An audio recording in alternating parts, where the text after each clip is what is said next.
Hello and welcome back to another episode of the Everyday Strong podcast. And in this week's episode, I'm going to kind of expand on last week.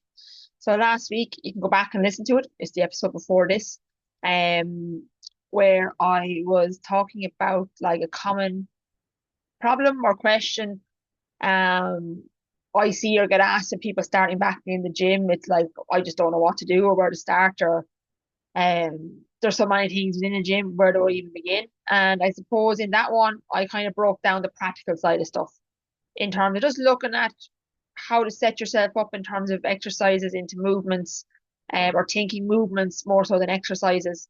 So you can go back and listen to that one. And also, I have a free, simple strength starter guide, and link will be here, or on my Instagram. And again, it's just a simple little guide to use to help you at a starting point. And this is what we're looking for. And so this is what I try, and this is what I help people with, mainly is like giving them that starting point of getting back into training, back into exercise, into it after some time away, but more importantly, keeping it up.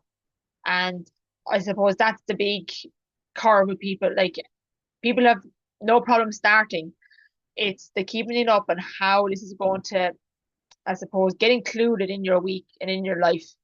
And this is something I wanted to talk about in this episode. And it's more about maybe one of the, again, there's a couple of reasons for the non-continuation of training, exercise, fitness routine, whatever you like to call it.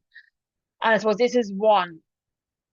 And especially with people who maybe have trained before, or they may be into sports, or they may have been active in some capacity in the past. Um, but now they're at a different point, and maybe life has happened in the middle. They stepped away from the training, from the gym, from the exercise, from the team sport, whatever the case may be, and now they kind of want to get themselves back into it. So, a really important point is to meet yourself where you're at. And I suppose what I mean by this is people will often start and they'll want to compare themselves to where they were. So, like that, they'll think when they were training before, or in the gym, or as I said, playing a sport. Um, you know, they were fit, they were strong, they had all the time in the world, they could give time to it, and they were younger maybe as well. Whereas now life has happened in the middle, either family, work, other commitments, travel, injuries, health concerns, health issues have come up, and in the middle of all that, and they still think that they can start back or should start back to where they were, because they're looking to get back to that level of fitness and how they felt before.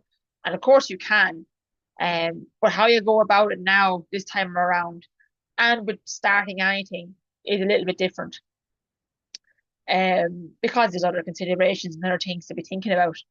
Um, so like that, then you need to meet yourself where you're at. And this is the first, I suppose, one piece of advice I always give people starting back into fitness: make it easier than what it needs to feel like. You don't need to start the first week, the first 2 weeks, the first 3 weeks, killing yourself and doing 3, 4 sessions a week in the gym and out doing 20,000 steps a day, and going for running and stuff, and what you haven't done in years. You have to respect your body and give it a chance to build back up again, in essence, and maybe relearn things, and retrain the body to be able to uh, absorb what you're asking it to do, and then also looking at the logistics of it, how this fits into your life.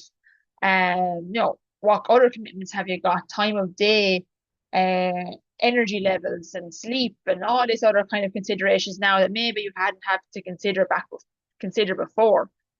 But like that, you know, people compare themselves to where they were before, and they think they'll never get back there, so they just keep putting it off, and they wait and wait, and they think they need to be fit to get started, or they'll wait till things are quieting down, or they're not as busy, or whatever the case may be.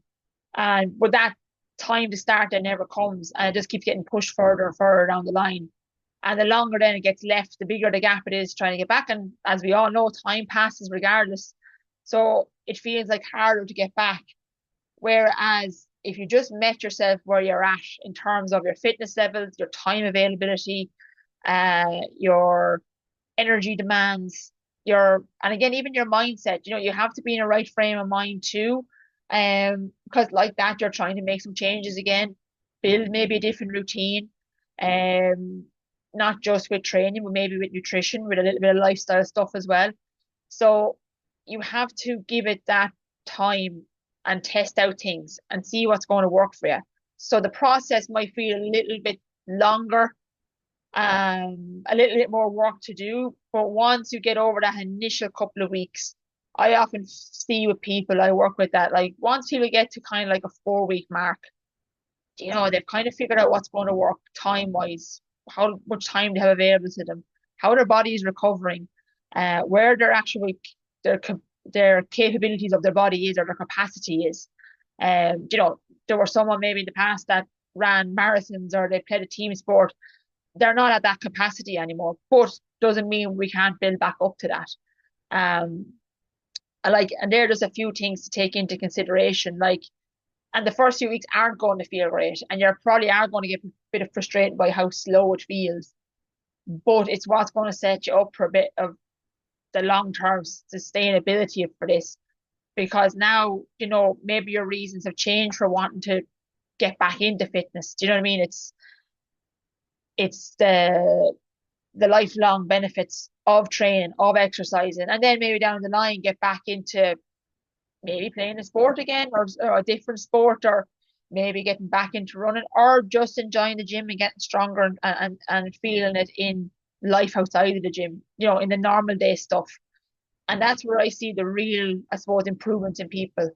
When, if people start saying to me that, oh, I can see it, I feel stronger doing X, Y, and Z at home or around the house or in work, or, I'm sleeping better. Sleeping energy is a big one I hear first, and people are going to get back into a kind of a structured routine with training and with nutrition.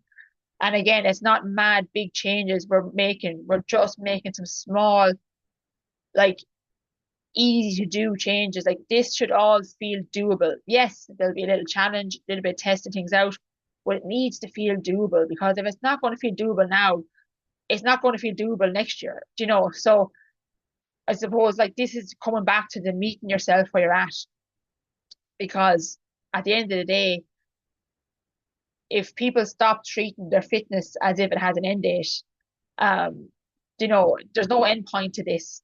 Training, exercise, from a health and well-being point of view, first and foremost, you know, stop treating fitness like a 12-week plan before a holiday or a 12-week plan after Christmas. Treat it as a continuum. There's no finish line. It doesn't stop. So why set yourself up to not continue? Set yourself up at the very beginning so you can continue. And again, there'll be ebbs and flows in life, busier times, quieter times, and that's fine. So flexibility is very important. And this is stuff like that. If you think about it this way, it takes the pressure off of it being this big deal of starting back. It's a big deal. Yes, it's going to absolutely help, health, uh, mental health, physical health, feeling good, challenging the body, pushing a little bit outside the comfort zone, all for that. But people put so much pressure into themselves by starting back. Oh, I'll start back on Monday. Monday is a great day to start back, but why not Friday? Like if if you can just see it as something that you just do, regardless of the mood you're in, of the time of the day or whatever's going on in life, kind of thing, within reason, and being flexible with it and enjoying it. Do you know what I mean? The big thing I think people forget about when they start back, they get so wrapped up in the program and how hard it should feel, how difficult it needs to be, and what's wrong with it feeling easy and doable at the start, and that then it just makes it easy to continue. So I think that's a big hurdle, mindset shift wise. I think if you can change the mindset to, okay, I'm starting back at something I want to continue forever, and you have different phases of which you can build through that. It's an open book. There's so many possibilities then. So there's so many opportunities. And the fitter and stronger you get opens up more opportunities. And it can be whatever you need it to be for you. If it is that you want to get back to challenging yourself with entering races or playing a sport or whatever the case may be, excuse me, that, you know, it opens the door for so many different things.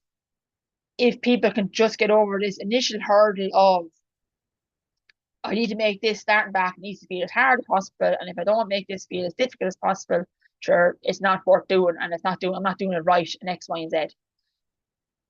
But like that, the best starting point is always now. It's never a Monday. It doesn't have to be a Monday. It doesn't have to be a January. What's wrong with starting of a Wednesday in June, July? It doesn't really matter. Because what's more important is on the other end that you're going to continue it, and that by this time next year you're still doing it in some capacity, and you feel the benefits of doing it, and you enjoy doing it, and you're stronger, you're fitter. Like 12 months can seem like a long time, but in reality, it's really not. Like, it can just go by in a blink of an eye. So rather than saying I'll start when X, Y, and Z, just start from where you are now. If that's just getting out for 2, 3 walks a week and trying some push-ups at home or some squats at home, or getting into a class, or once a week, or trying out different things first, see what's going to work for you, get a bit of structure with your training. Structure is everything. Everyone loves routine, but then just make it impossible to stick to. So meet yourself where you're at, and that's where you start from, because like as I said, you want to build from there. So again, this is more so just a little bit of a thought process, I suppose, episode. Again, just to kind of get you thinking and seeing things in a different light, maybe. Maybe give you a little insight into the way I think as a personal trainer, fitness coach, that kind of thing.